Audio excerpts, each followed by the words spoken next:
So every year at winter solstice there's a lantern parade in Belgrave, and this year we decided to go into the parade ourselves. So I decided to make, of course, a white stag. There's my crafty bag. So we decided to start with doing an advanced lantern workshop because we'd never made a lantern before, so we needed to learn all the techniques of how to do it.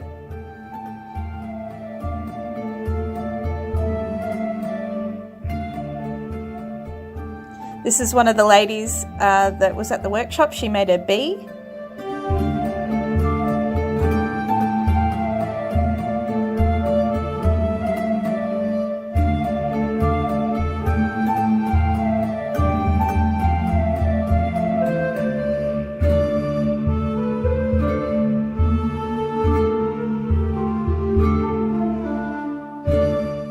Well, she's actually, you see how you're doing their little hoops? She's almost done that on this one. Yeah. So she's created a circle. Little So swells. like you could start with that with a cross, with a bamboo cross, and then build your structure around it. Right. She's done that similar thing to Yes. things that I do. Yeah, and then these the other way around. You know, to make the feathers. Ah, So it's so just clever. think about the natural shapes and how. Yes. This is great. Yes. Awesome. And I love these down here, the little nests made out of the other harder I stuff. had to take I love these are one of my favourite ones. Mel So didn't good. hear you properly, so when she said chickens, she didn't understand what you meant. Meaning the chickens from the car. The pet chooks.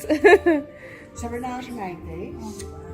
So she's been doing the lantern parade for 12 years. Wow. Yeah, so How long has the lantern parade been going?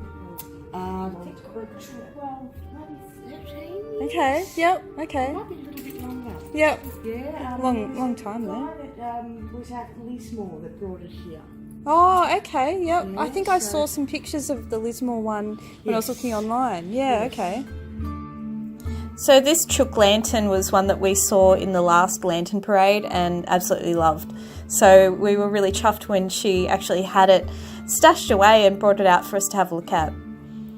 So I didn't get all of mine done during the workshop, which is not surprising because I was, had quite a big job to do to make a whole deer head and all the antlers and everything.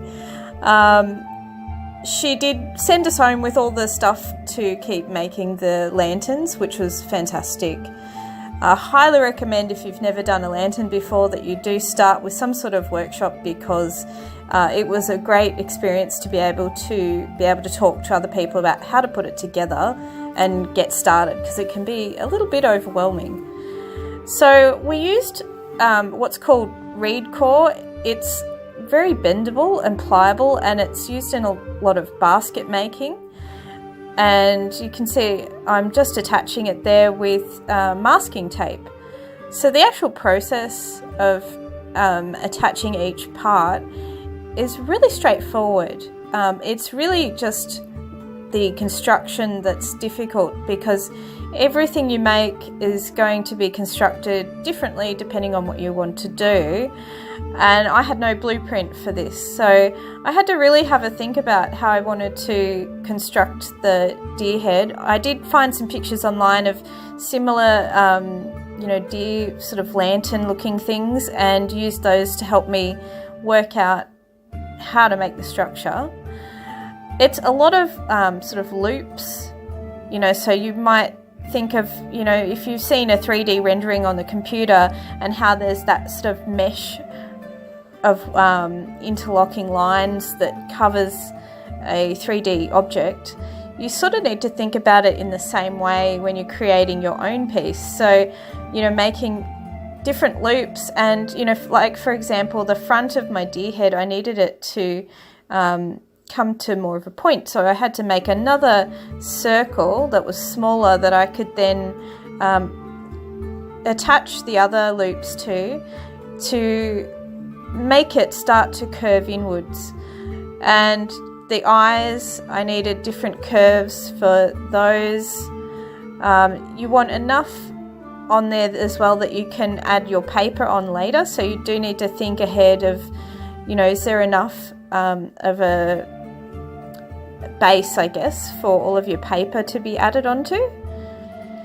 I had a lot of difficulty trying to work out how to do my antlers as well, because the thing was, it's relatively straight, the cane, so as far as long as you can think ahead and, you know, try different things, then hopefully you can almost do anything.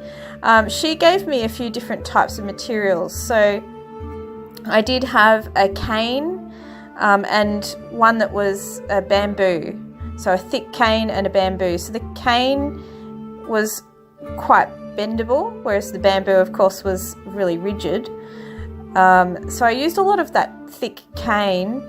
I tried some wire and things to try and bend the antlers as well, but I found that didn't really work out for me, so I used little bits of cane to sort of wedge between sections, and that sort of forced different angles and things. So, you know, you've got to use a lot of tape as well, just to make sure everything's really strong. So you can see there's quite a bit of tape on here, but you do want to make sure that it's not too, it's not sticking out in a big bulge as well, because it is going to have paper on it, and if you have too much bulging out, then that will again affect how it ends up looking. So I've got a stick that comes down from the head as well, because this is going to sit over my head and have a harness, which you saw me wearing it in the first part of the video.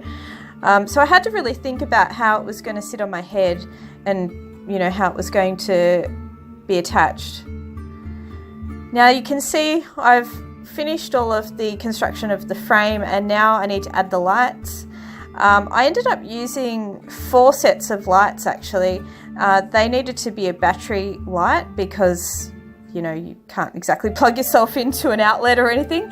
And this part took a fair bit of time as well, because I really wanted it to be attached really streamlined, and, you know, I wanted each antler to have lights in it.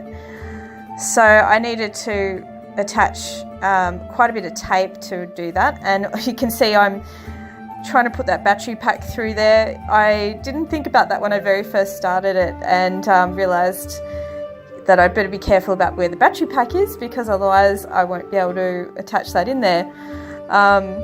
All of the battery packs ended up in the head part, so I could easily turn the lights on, because this will end up having the paper applied to it, and, you know, you need to be able to access that battery pack.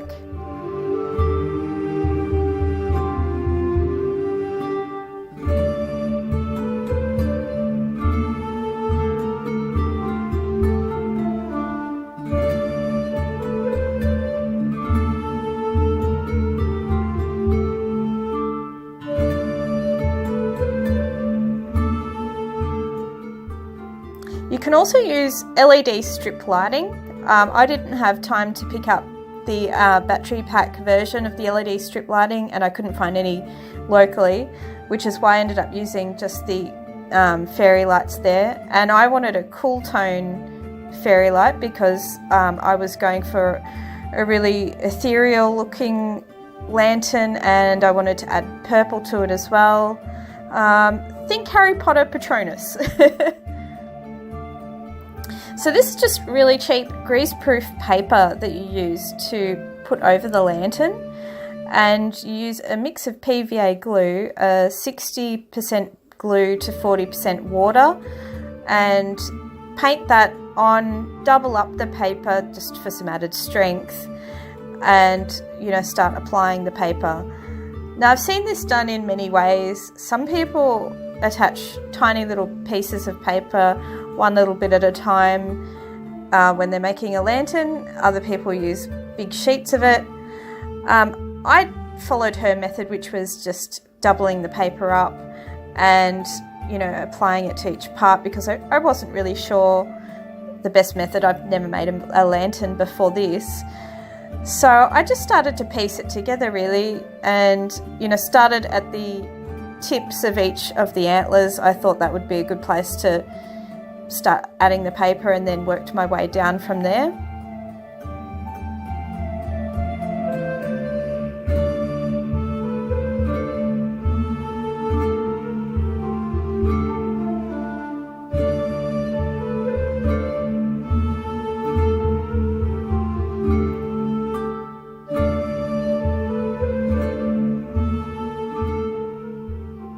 So I cut some of it off at the tips because I just didn't want too much wrapped around there. You want to be careful not to make it too thick, just because the thicker it is, the less light that comes through.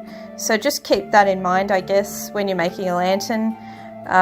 If you want less light, then by all means you can add more paper and layers. Otherwise, keep it relatively light on the paper so that the light will still penetrate that paper.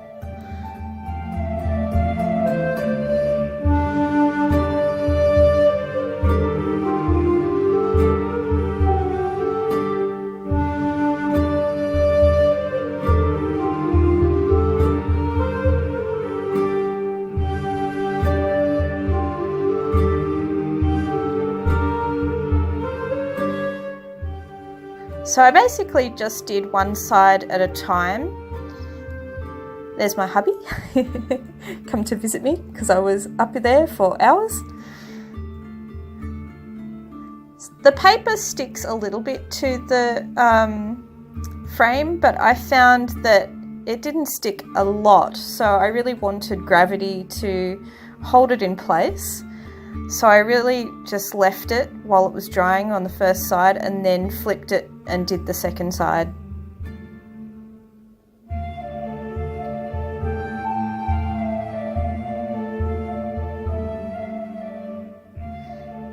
And you'll notice I cut bits as I go, so you can definitely do that. If you've got a complex shape, you might need to do that.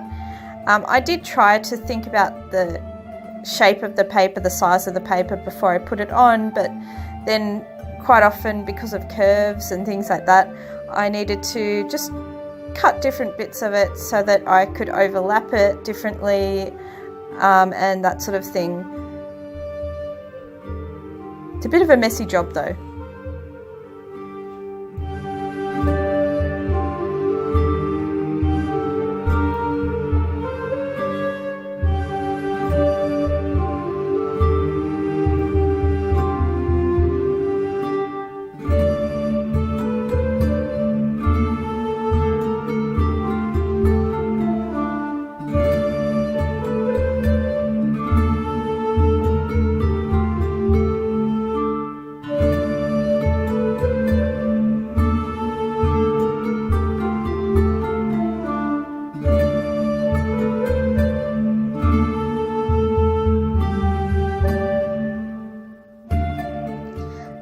So it's finished, but there were little bits and pieces that just needed to be, patched up or glued down. So before doing anything else, I did add some little patches where I felt I needed it, and some glue to glue little parts down. Once that was all dry, I used some acrylic paint to add some shading of colour. Now again, you do want to keep this relatively light because it will stop some of the light coming through. So just think about that when you're applying the paint, and maybe water it down. You don't need a lot of colour to have it show up because the light will really make it vibrant.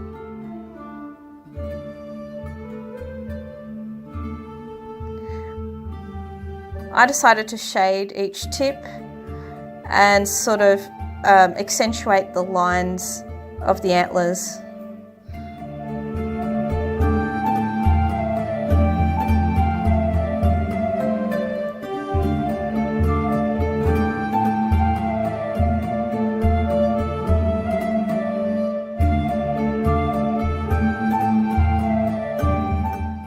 So here's my deer head so far.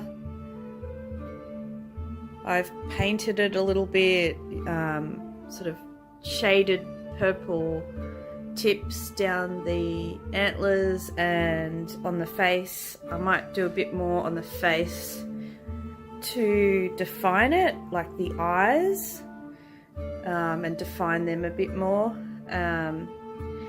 It looks a little crinkly, I guess, but like it's pretty hard to get that really smooth, and it looks really good when you turn it on. And then underneath here I've made myself a little peephole so that I'll be able to see when I have this on my head. I don't know how well that's going to work. I did test it. I can see a little bit if there's light, but when the lights were out it was really hard to see because I'm lit up in there, so I might be a bit night blind. We'll see. But I've made a huge fat mess of my studio so far. I've got lights and little pom-pom lights, little rose lights, little mushrooms, some organza stuff, and all this greenery. And today I'm hoping to try and put together some sort of skirt or outfit to go with my lantern headdress. And I'm taking inspiration from the Ellen Jewett prints that I have, where, you know, they're quite foresty looking deer with, you know, moss and flowers and things.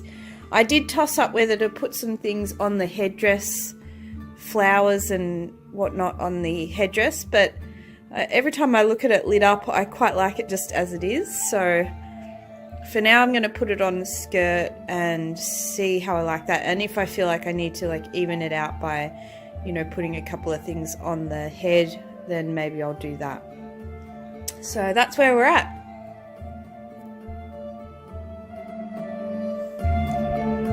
Okay, so you might remember this underskirt from another Costume that I had. I showed this when I showed my Labyrinth Sarah's ball gown. This was something that I wore underneath that dress, and I just got it on eBay, I think, and I spray painted it silver. So I used that for this outfit, and I wanted to create a skirt to go over the top of this. So I just bought this organza on eBay as well, and it's just sort of an iridescent, it's white with sort of an iridescent purple flash to it. It was a wedding store, I think, so if you have a look at those, they sell big rolls of the organza. I think I only paid $20 for all of this organza, which I thought was a great price, and I had leftovers. So I'm just laying out big long strips of it. I measured out how long I needed for the skirt. I wanted to double up each part and then bunch it up at the top. So for each part I'm folding it up, folding it in half, bunching it up and tying a bit of string around the middle of it to keep it gathered, and then I'll later use that to sew it into the skirt. So I had a big long strip of elastic that I could use for the skirt, and I used my doubled up pieces of organza. So I'm sewing right in the middle of each piece of organza. As I mentioned, you'll see there's, or hopefully you'll be able to see, I've put that bit of string in the center of each of these pieces of organza, and I'm sewing it onto the elastic band, and that way they'll basically double up and they'll look a little gathered and you know, add a bit of volume and that sort of thing. You would have to wear this with something underneath it. This is not going to cover you up. I left gaps as well between each part, but the rest of it covers you up, and this is just to sit over the top of that. You can see it gets quite punched up there by the end. Now, I didn't have a full length bust to use, like my half bust isn't big enough to put the skirt on, so I actually tied this to a camera post and used that to sort of work out what things would look like. I decided to put some ribbon between each of the pieces of organza, and then hanging from the ribbon and around the edge I've put different bits of greenery. I picked a lot of sort of fresh green colours and whites, mainly a couple of purple colours, but I wanted it really fresh looking, really, you know, pale greens and whites, very springtime looking.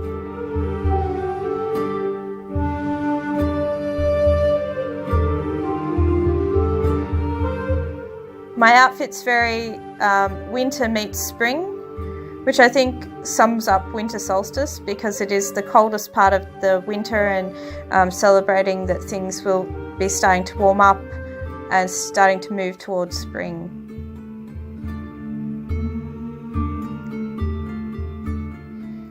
So you can see I just used the hot glue gun and wrapped some of the bits of ribbon around the greenery. I had it all hanging down through the skirt and everything.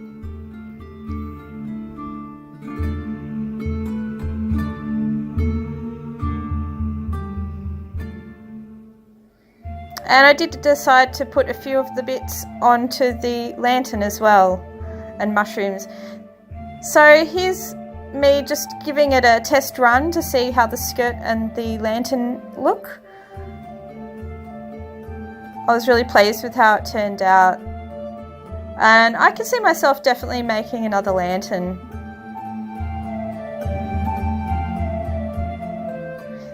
It did sort of bend slightly, so the head looked like it was turning. I think that's just where it naturally wanted to go, so nothing much I could do about that. I'll be bringing you another video showing you us actually in the lantern parade as well, and here's a little sneak peek. Alright, thanks craft nerds, see you next time.